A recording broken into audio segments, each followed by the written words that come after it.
Welcome back to another Jao Movies video, and today I'm accompanied by Jason. What's up? And who is this, Jason? This kid is my brother, Justin. Yeah, the better one. Why is he here? Hey guys. Cause Why is he here? Who invited him here? Huh? because he wanted to just barge in and ask consult him. So Yeah. he's jealous. He's jealous, but that's all I can say.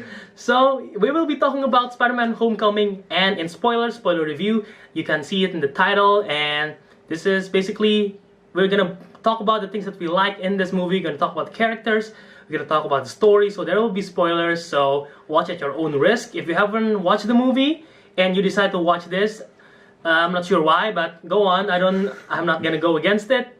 But yeah, that I'm already giving you the warning right there. And if you want to see a non-spoiler one, I have that video already. Link will be in the description below. I made the review with Jason right here, and that was fun.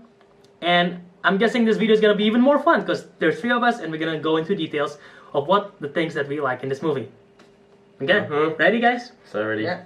Okay, so that was awkward. Okay, let's start. I'll start off with the same thing that I say in my non-spoiler review video.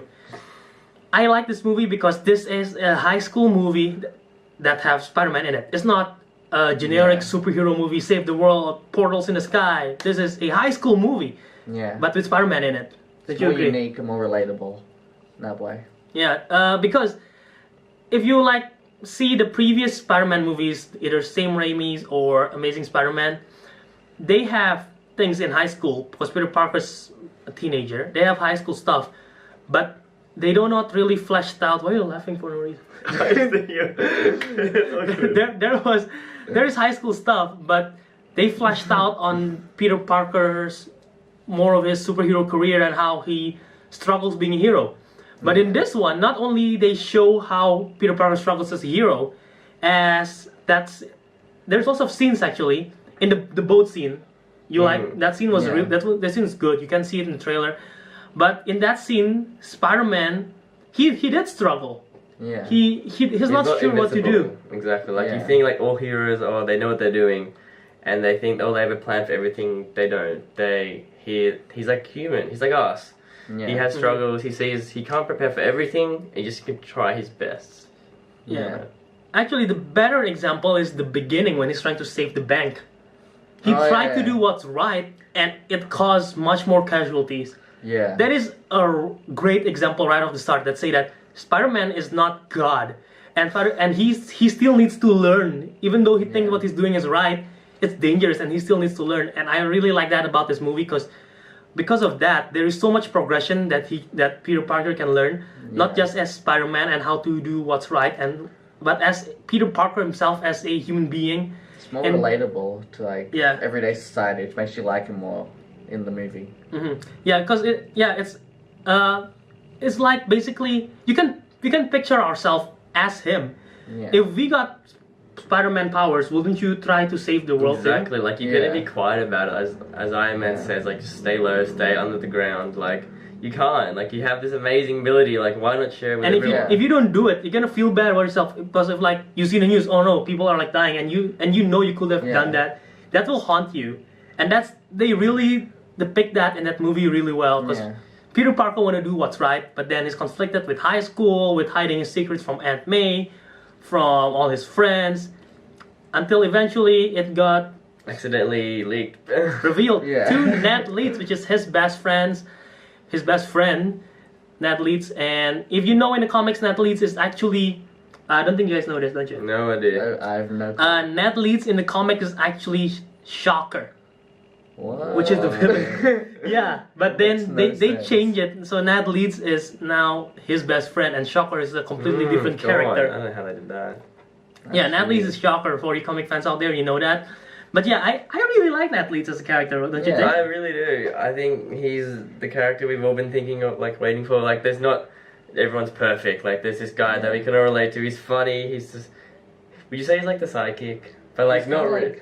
Well, he did the point. He's more of a nerdy type. He point out himself as a computer guy. The computer guy. The generic, when there's superhero, there is a tech guy who's behind, oh, go here, there is a secret here or whatever. Yeah. He made fun of that at a certain point, and he wanted to be that to Peter Parker. He's not lying, exactly. Josh, what do you think? Yeah, I think he's a really good character. He's really funny. And he's like, he depicts like the everyday, like the more of the introverted character that people can relate to in the movie. Whereas Peter Parker's more of like the perfect guy.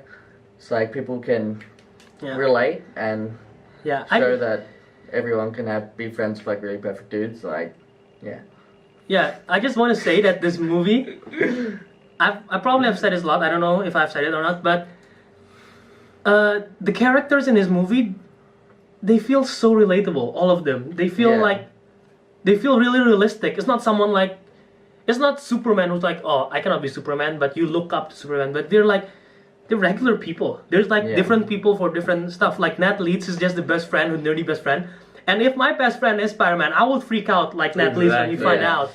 You want to tell everybody, and he does actually. He does accidentally, but he does. It's like Peter knows Spider-Man, and everyone just started looking. Everyone looks at him and it's like, oh, okay, great. And then Flash Thompson appears, which is a good transition. So we're talking about Flash Thompson now, and he's the bully in this movie. If you know Flash Thompson, he's the bully in Spider-Man all the time. We've seen him played by, oh god, I can't remember his name. You can remember the names? Wow. No, the one who played him in the original Spider-Man's. If I remember it, I'll get back to it. But yeah, in the previous movie, he's portrayed as a physical bully that will beat Peter Parker up, like beat him like that. Physical. Give him like a wedgie, a wet willy, whatsoever. But in this movie, he's different. How is it different? In this movie, he's more like an intellectual bully, you know? Yeah. Instead of like just coming up in his face, like physically fighting him, he's like trying to bring down Peter Parker, like mentally, like trying to ruin like his confidence and trying to instead boost his own confidence. And in this one, he's also smart. He's like a smart Flash. Flash is usually not. He's trying to outsmart him. Yeah, he's not really the Flash in the past. Isn't really the smart guy. He's a thug. He's a regular. What do you call it? Oh god. The jock. He's a jock. Exactly. It's like the stereotypical. Oh, I'm big. Okay, gotta show everyone else now. Like you're the nerd. Yeah. Smack his book on the ground. No, he doesn't do that. Yeah. You know what I just realized, and I find interesting. They're both smart, but the opposite is Peter Parker's poor and he's really rich. That's true. Is he? Flash is rich. I mean, like he's they like. don't really show that much though. Oh, he's got the car. He got the car. He got his like fancy clothing, and I don't know. I feel like they depict him as a rich Peter Parker. Yeah, he definitely seems richer than Peter, but which is less likable also. Exactly. Yeah, I really like his how they portray the bully, because not all bully are like physical bully, because like it's more realistic. I feel like. Yeah, he tried to make fun of Peter. But ends up it backfired on him, and Peter make fun of him. So the thing that I like so much about this depiction of Peter Parker by Tom Holland is because, Jason, you speak. Tom Holland. What can I say? Where do I start? Well, the young. I put you in a tough spot. Well, young Spider-Man, you could say firstly. There's a lot of hype. There's a lot of worried about, this young Spider-Man, like, oh my god, he's so young now, like, what are we gonna do? That was back then in Civil War. This is crazy. And now, like, we've seen it fully fleshed out, and we've seen that it actually works quite well. Young Spider-Man works well. Tom Holland's a great actor. You can really tell that his conflict between his school life, his hero life, relationships with his friends, family. Yeah, I said this in my non-spoiler review, because in Civil War, we see Peter Parker and we see Spider-Man, but not that much. And this movie is totally focused on Peter Parker and Civil War. I mean, Peter Parker and Spider-Man. And we finally see what Tom Holland can do. His range is so good. You can tell that the one scene in the end that still sticks with me, when he saying goodbye to Liz, because if you watch the movie then you know, because Liz, spoiler, the father of Liz Allen is Adrian Toomes, which is the Vulture. That was unexpected. We'll get back. Plot twist. We'll get back to that soon. But in that scene when Liz is going away, there was an emotional back and forth between her and Peter, and Peter want to make things right. You can tell from his face, like exactly. He feels he's in the wrong. He knows what the whole secret is. He knows what's going on. He knows that his father is a bad guy. Liz, I'm pretty sure Liz doesn't know that. And he can't say that if he wants to, but he's conflicted with saying keeping the secret that he's Spider-Man, because if he says he's Spider-Man, and then he's gonna. You can see it in his facial expressions as well. Yeah, he doesn't. It's not. It's not like the dialogues, but the facial expression from Yeah. Tom Holland. It shows like so much confliction inside his head. Yeah. Exactly. It shows more than the words. Like an actor, if they can show, like I said in the non-spoiler review, if an actor can show what he wants to say without having to say it, you get more of an effect and it's more impact than having to say like the words instead. But I think in that situation, a lot of people are like 50-50, like they don't know, it's unexpected, it's not predictable, like some movies are. This one, you don't know what's going to happen next. There's too many opportunities where it can go both ways, and you'll see. Let's talk about the other friend. I feel like this is the only friend that we haven't covered.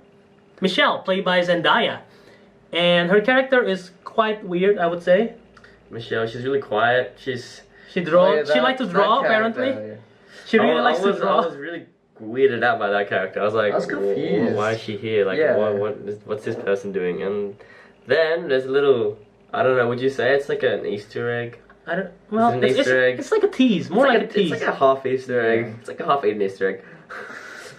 MJ, the initials of Mary Jane is the same as Michelle. And Yeah, you're her, like, her, oh. her full name is Michelle Jones apparently, and Yeah. she mentioned in the end at one brief moment like, people, my full name is Michelle Jones and people call me MJ. So that Yeah. could be a reference to Mary Jane. I That don't was know. nice. Do you feel like Michelle likes Peter? Like, feels like there's a bit of a connection there, but In the beginning, everything leading up to that scene that we talk about, I Yeah. feel like no. And then that scene after Peter leaves, when she's like, "Where are you going, Peter?" And Peter's like, never mind, I Yeah. don't care." And Peter leaves, and the camera pans to her. She gives it a look. yeah. Yeah, there's something in her eyes that says Yeah. like, I feel like she's interested And in him. Liz moved away as well, so perhaps in the next film, Michelle could play a larger role. The love interest. Yeah, perhaps. Yeah, that's We shall also. see. Yeah. I like that tease. I like her character progression too, because she's sort of really weird. She have Exactly. frizzy She's hair. really weird. I She- don't understand why she's she's- weird. the first scene of her in the movie that we see is in high school, and just like the Ned and Peter was staring at Liz, and You're then losers. she's just there. You guys are losers. Why are you sitting with anybody? I don't have Yeah. friends. Oh, That What one a was- com- She's that? quite a good character. She's a funny character. funny in her own way, Yeah. I would say. Let's talk about Vulture. Jason, what do you think of Vulture? How about Justin? Let's go to Justin. Justin, what do you think of Vulture?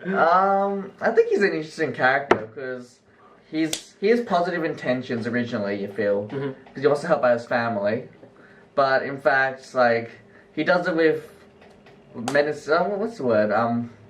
He does it with bad actions. You could say. Uh-huh. Forgot the word, but Bad like, intentions. yeah. So he's got good intentions, but Oh. Jesus. What? He do it the wrong way. Yeah, the wrong way, kind of. Like, you connect to him on one side, but the other side, you're like, why is he doing this? I What do you think Jace? Vulture. Oh, that I agree with that, but I think Vulture is just a really good character because I love his suit. His suit is amazing. I think he changes the suit halfway through. It's just, and it reminds you of his suit. But it reminds you of the Goblin from the first Spider-Man, the original. Yeah. How the do you know the name of it? The glider in the first Oh. one. Yeah. I don't remember the name of the glider. It does a similar action because I think it's like it replicates the action of the glider. Like the glider is where the It's slice and dice stuff. it's like the turning point where like he's not going back. He's like going to be evil, and you see how that impacts in the first one where it actually ends up killing the Goblin. Spoiler. Well, the movie's old. You should have known. You don't know that, it's my fault. Okay, and then in this movie now, the glider also ends up being like the crux of Vulture because he almost gets killed by this thing again, and so you can also that's see really like smart. it's like mirroring each other. Yeah. And then fortunately, Yeah, I did not thought of that. Yeah, I didn't think of that. yeah. And then and then he's like it actually like saves him, in a way. In like this way, he like realizes, oh my god, I almost died. Like, oh, I have like a family, I can't leave them. But he does one final heist and it goes wrong, obviously. But Yeah. we see that Tom Holland actually changes Yeah, again. you get some backstory on him as well, so like, he's quite a relatable character. Yeah, the Vulture. I have so much stuff to talk about the Vulture. First of all, Go for it. First I'm of all, sorry. Michael Keaton is good in his role. You might know him from the original Batman. He's the first, aside from Adam West, he's the first on-screen Batman. He plays Birdman, which is sort of a Haven't seen it. I haven't seen that. well, yeah, he plays Birdman. Now he plays Vulture. That's sort of like a a resemblance. He's good at flying. The founder. He's in founder. Yeah, but Michael Keaton is a good actor, and he did well portraying the Vulture. He have that gravitas, and he give that menacing look on his face. And I would say, aside from Loki, he is probably the best villain in MCU. I would dare to say that, because Yeah. Marvel have bad villain problems. Yeah. Thanos, we don't know what he's like yet. We don't really know. Ronan and Guardian sucks. Ego was okay, I guess. It's one of the better ones too. All How Thor. about Wasp? Ultron. Wasp? Ultron, I don't really like. Ultron was. I didn't like Ultron. I didn't like him either, to be honest. Malekith was dumb. All It's Wasp. Iron Man's villains suck. They're all too weak, that's what I Yeah. find. When Like, Red Skull was okay. Winter Soldier was not really a villain, but he was Yeah. good. Then Zemo was good, but I feel like this one, Vulture, just on a better level. I think so, because I think in this movie, there's like a more evil playing ground than other movies. There's a villain, and like you really know, like the villain's gonna lose. Like Yeah. the freaking, Well, like the of course. superheroes are just that much stronger than the villain. Like you know when there's like that final showdown, it's gonna be like a clean sweep. In this, like there are moments where Vulture and Spider-Man are fighting, and you're like, oh, whoa, what's happening? Like you don't know who's got the power, and then also Vulture's just a great villain because the backstory of why he's actually evil is introduced into the movie because he cares for his family. Yeah, I want to talk about that. A good villain, you can see a good villain if you if you can understand that their motivation of what they're doing, they think it's right, but they're doing it the wrong way, like what he said. Yeah. Vulture's intentions are pure. He wanted to help his family. He wanted to survive. He is basically a junkyard cleaner from the events of Avenger. That's, you can see that in the beginning of the movie. He's cleaning up everything from Chitauri, and that's how he get money. And then once the damage control come and he got kicked He out, feels cheated. he feels unfair. Like, oh, this arrogant prick, all these rich men, they just Come in and you don't know that yeah. we're trying to struggle and you just kick us out. So Exactly. and he started using that technology to help his own stuff. He become the Vulture, sells it. which is really smart, by the way, using everything from Chitauri to become the It's a good villain. tie. Mm. Yeah, that's a good Yeah. tie-in, because I always thought, what do they do with all those stuff? Exactly, and then we know. But yeah, now they use it as a scrap and they use it for their own stuff. The Vulture, how was that? The wings, the Vulture wings, yeah, sure. and also Shocker. But yeah, the Vulture, the character, the intentions is what it's so good, because we understand that he's trying to do the right thing. He's trying to do it for his family. He's trying to get money, I feel like. but he just ends up doing it in a criminal Yeah, I way. feel like he gets more and more corrupt during the movie. Like you can just see like the deterioration of his persona as it goes along. Because like initially he's like you really feel like what's the word sympathetic towards the situation because he needs the money. The what's it called like the hire companies like stealing his business. And then as you go on, you seem to like him less and less. He becomes more and more of a villain. Yeah. Also, I want to say, this is a joke that I always said. The biggest Spider-Man villain is not Dr. Octopus, it's not Vulture, it's not Green Goblin, it's not Venom, it's not Carnage, not whatever. The biggest Spider-Man villain is poverty. Because Oh. Peter Parker is poor AF. You can tell from the Civil War, he have that red jumpsuit whatsoever, he used goggles. Exactly. He have that old computer, remember, in Civil War? Yeah. He is a poor dude, man. Yeah. And his biggest villain is poverty, and he has to struggle to fight that. 5 bags. But that's the good thing about him. Even though he struggles, he still tries to do the right thing. Perseverance. Yeah, he's easily the most relatable. And that is the character. opposite, the contrast for his and his villain. Most of his villains are actually really poor too, if you think about it. Yeah, exactly. They're all Yeah. Vulture is poor, but instead of doing what they think is right, they do it for criminal, and they try to just Get more to rich, dominate. just Yeah. get more Yeah, rich. apart from Green Goblin. Yeah, apart from Goblin, like they're either scientists or they're really poor people from the streets. Yeah. Like most of the villains are like legit poor people, Sandman. but Yeah, they're exactly. poverty. But yeah, that contrast like- between doing something good and doing something bad. Like the heroes are like driven by greed, but in this one like they're driven by like families like provide for the family. Whereas in the others they're driven by greed, they just wanna get into that higher status, not really Yeah. just think about the self-motivation rather than the people around them. Yeah. There was two No, post-credit scene, and the first one is basically Adrian Toomes in prison Oh, now. yeah. Scorpion. And there is a guy who has a scorpion tattoo, and I assume that is Scorpion. And when I read in the page online, it is Scorpion. I don't know who Yeah. played it. I also forget the alter ego of Scorpion, but I feel like that is Scorpion in prison. Yeah. And he mentioned about he asked him if he know who Peter Parker is, Exactly. and he lied because he Vulture. knows. Vulture knows, but Yeah. Vulture lies.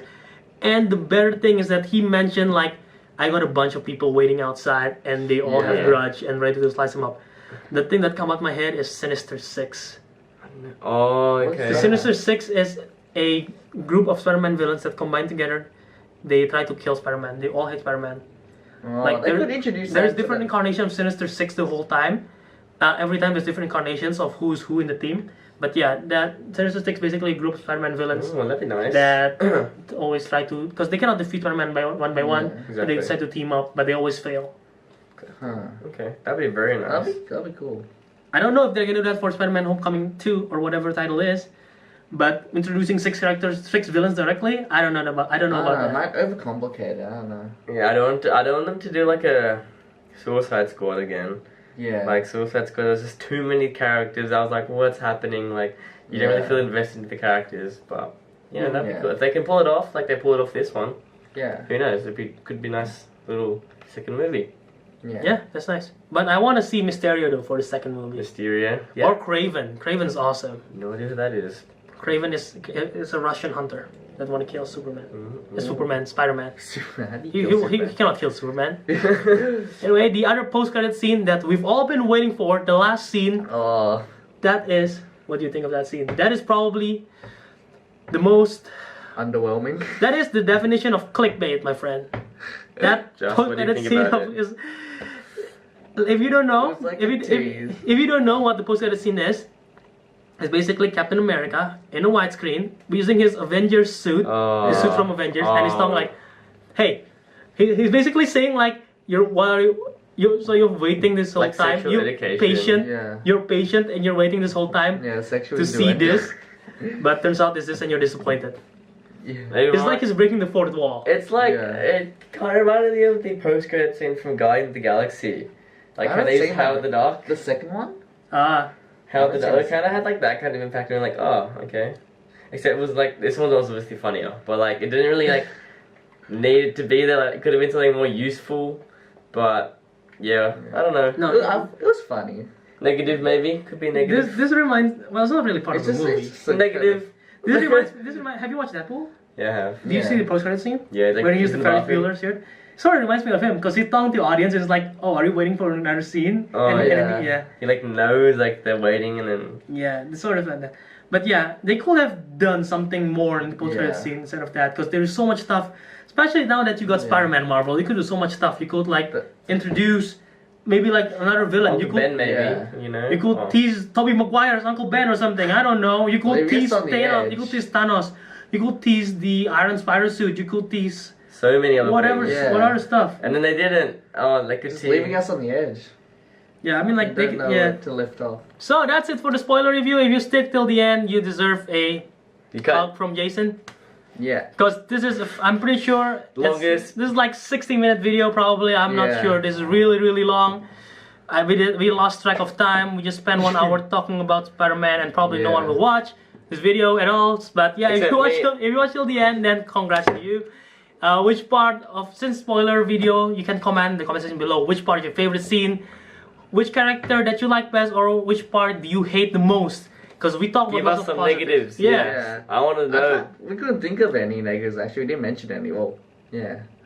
Well, mostly this movie is really good. That's the thing. Yeah, it's hard to critique. But yeah, tell me in the comment section below. Tell us in the comment section below what you guys think of this spoiler review and what you guys think of the movie. And yeah, that's practically. Wait, I've got a question. What would you give the review? Oh yeah, it wasn't in the non-spoiler. Probably give it a solid 8.5 out of 10. Same like me, high five. Oh wait. Got too low expectations. Close. Jason. Okay. So anyway, don't forget to like this video, share it with your friends, comment, subscribe to see more. And one more Easter egg is that in the beginning, the opening scene, the Marvel Crawl, that is the Spider-Man theme song. Spider-Man, Spider-Man, the TV show one, with an orchestral thing. But yeah, until next time, Joe out. Punch the camera. Did I punch you as well? Sure, why not? Good. I missed. Next time.